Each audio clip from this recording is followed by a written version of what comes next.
If you ask any die-hard FPS fan to name their favourite franchises, chances are that they're going to have the Half-Life series included in the list. As far as my own personal list goes, the Half-Life series ranks definitely near the top.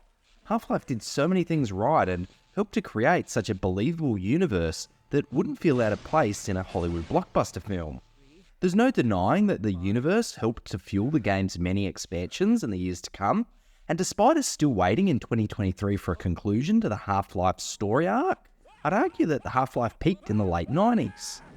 After the conclusion of the original title and Gordon Freeman's trek through Black Mesa, we only had to wait a year to see the expansion, Opposing Force. While the original Half-Life told the story of a member of the science team who, somehow miraculously acquired military weapon training and the stamina of a triathlete, all while triggering a resonance cascade, the expansion Half-Life Opposing Force focused on telling the same story but through the lens of one of the first title's antagonists, the Marines who were sent in to conduct a massive cleanup operation. Despite most of the internet not really agreeing with me, I still rank the original Half-Life story, that's Half-Life Opposing Force and Blue Shift, as one of the best story arcs in modern entertainment history.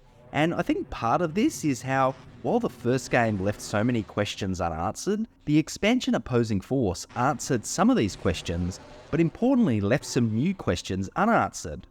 Half-Life Opposing Force wasn't a conclusion to the Half-Life story, rather it was, as its name suggests, an expansion to the Half-Life story, and this is what made it so good. If Opposing Force had released as a standalone title outside of the Half-Life universe, it would have been praised for being a good game. But by telling a continuation of the Half-Life story, the game became a true hit. Now, nothing frustrates me more than overcooked pasta and people who compare Opposing Force to the original Half-Life and then act all disappointed when there wasn't a new engine or story told. We shouldn't be comparing it to the original Half-Life. I mean, of course the original Half-Life made more of an impact. It was the first entry in a brand new series with a new game engine, mechanics, and all of that stuff. What Opposing Force did was take what made Half-Life great and try and evolve some of these elements. Now, not all of these evolutions paid dividends, more on that later, but all in large, the gaming media at the time published generally favourable reviews of Opposing Force, and personally, it's still my favourite Half-Life game. Now in this video, I'm going to be looking at the game with the 2001 official HD texture pack. Basically, it smooths over some of the rougher edges and makes some very minor tweaks to the game. But basically, it's the same underlying game, just with a slightly different aesthetic. So yeah, keep that in mind. Before we continue, a massive thank you to everyone who supports the channel. If you enjoy this content, please do consider subscribing. It helps support the channel and you can be notified of new content the moment it drops. With that out of the way, let's put on our powered combat vest, gather our squad mates, and head back to 1998 to remember Half-Life Opposing Force. Gameplay-wise, you're getting a game that holds true to many of the mechanics and gameplay loops of the original title, alas with some tweaks to evolve them in some cases. First, the good. The overall traversal, exploration, and environmental storytelling is here from the original, doing a great job of pulling all the right nostalgia strings from the original, with some shared locations as well as experiencing certain set pieces from another perspective. Black Mesa feels just like it did in the original, with the variety of environments once again a standout. While the original Half-Life portrayed the science team as innocent civilians, as the story in Opposing Force develops and you visit other areas of the Black Mesa research facility, you come to realise that some of these so-called innocent scientists may not have been as innocent as first believed. There are some brief moments spent on the border world Zen, and thankfully they don't hang around nearly as long as they did in the original, which personally, along with the absence of that damn long jump mechanism, I think is a positive thing. Now, while some evolutions of the mechanics work, I don't think all of them do, in particular some of the platforming. While there were some platforming sections in the original title, they all felt natural and part of the narrative or environment. Whereas in Opposing Force, there are several sections which use a platforming mechanic, seemingly just to use a platforming mechanic. And given the game doesn't really stand out as a very good platformer, it starts to become tedious. But by far the most egregious mechanic is what I call the pushing boxes to jump on them to reach new areas mechanic. This was the 90s and realistic interactive environmental physics was still some time off. As such, you end up trying to strafe push these boxes around in some segments, needing to jump on them. just ending up mashing your movement keys to try and get them unstuck from corners to progress. It's not fun and breaks the otherwise excellent pacing of the game. Now, while the game only lasts 6 to 7 hours, and that's if you're taking your time, outside of the aforementioned issues, you're getting a remarkably well-paced and well-narrated experience. I'll always argue that making a game longer doesn't make it better, and while there are some exceptions to this rule, the length of opposing force feels just about right for its story. Plot exposition is handled largely by a mixture of NPC interaction and environmental storytelling, with the occasional military radio also helping to keep the player on track towards the next objective. Outside of the returning antagonists from the first game being the Spec Ops and Zen aliens, not to mention all of the environmental hazards in Black Mesa, the game also introduces Race X, which is effectively another, arguably more aggressive alien species. They at least die painlessly? To shreds, you say? There was a very substantial difficulty spike in dealing with these new aliens I found.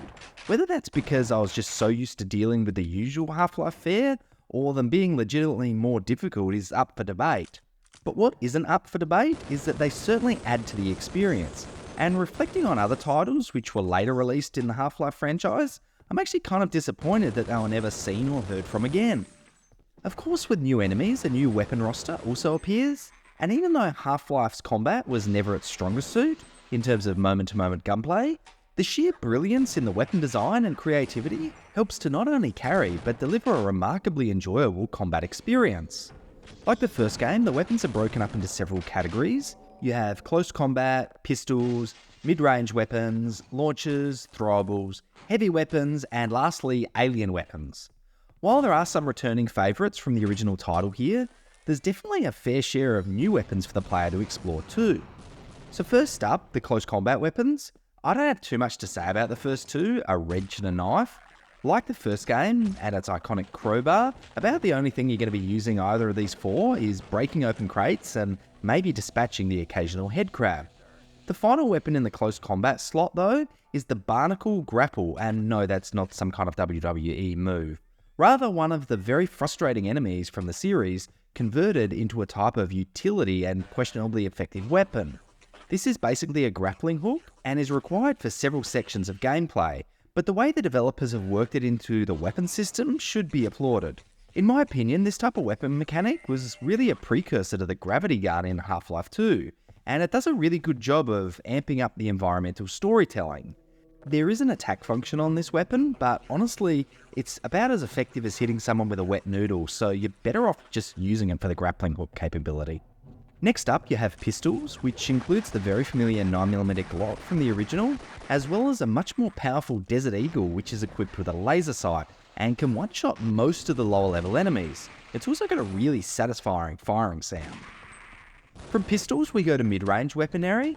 You've got the submachine gun, which interestingly in the HD texture pack upgrade is actually modelled off an M4 carbine, which ironically isn't a submachine gun. But from what I can tell, it still feels exactly the same as the original submachine gun, complete with a satisfying underbarrel grenade launcher. Then you have a staple of the FPS genre, the shotgun, offering both a single and double shot. This thing is going to carry you through most of the early part of the game.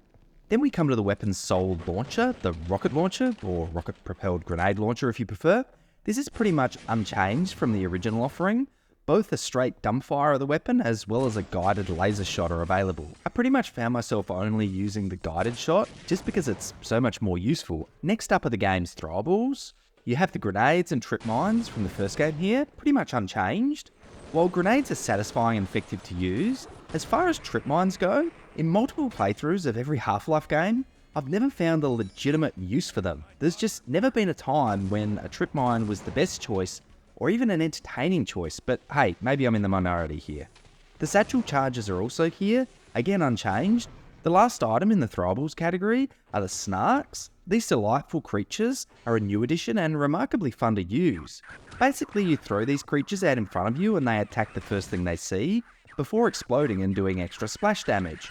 Word of warning though, if you use them with allies around, and they quickly defeat whatever you've thrown them at, they will return and attack you, and your allies, who will then also attack you, often with deadly consequences. Yeah, don't ask me how I know this.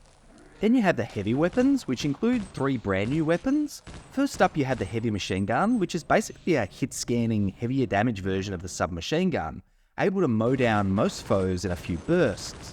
The key word here is bursts. Hold the fire button down on this thing, and not only will you be spraying bullets all over the shop, but you'll be forcibly pushed back as a result. Next up is another staple of the FPS genre, the sniper rifle, which, while I get the novelty of it, the reality is the level design and enemy pathing doesn't really lend itself to very fun or effective use of this. And chances are, outside of a few rare scenarios, you're going to be taking a lot of damage while you try and line up your shots with this, which isn't really ideal or fun. Last in the heavy slot is the displacer cannon, which is a pretty cool weapon because its primary fire basically teleports your enemies back to Zen, and secondary fire teleports you to Zet. Hands down, the primary fire is what you're going to mainly use here, and I generally save this for dealing with the game's largest enemies, as it just made dealing with them much easier. The last weapon slot holds the alien weapons. First up, you've got the Spore Launcher, which is basically a shock trooper, one of the game's main antagonists, still in its infancy, and you wield it as a handheld weapon shooting corrosive spores. The weapon does a high amount of damage and is decent fun to use, but I just found ammo to be so lacking for it to the stage where I barely used the weapon because of its ammo handicap. There's certainly no ammo handicap with the other alien weapon though, the Shock Roach. This is basically some type of insect alien you wield in your hand, which shoots electronic charges at your enemies doing low to medium damage. But the kicker is the ammo, of which it only holds 10 charges, regenerates over time, making it good for those wanting to conserve ammo.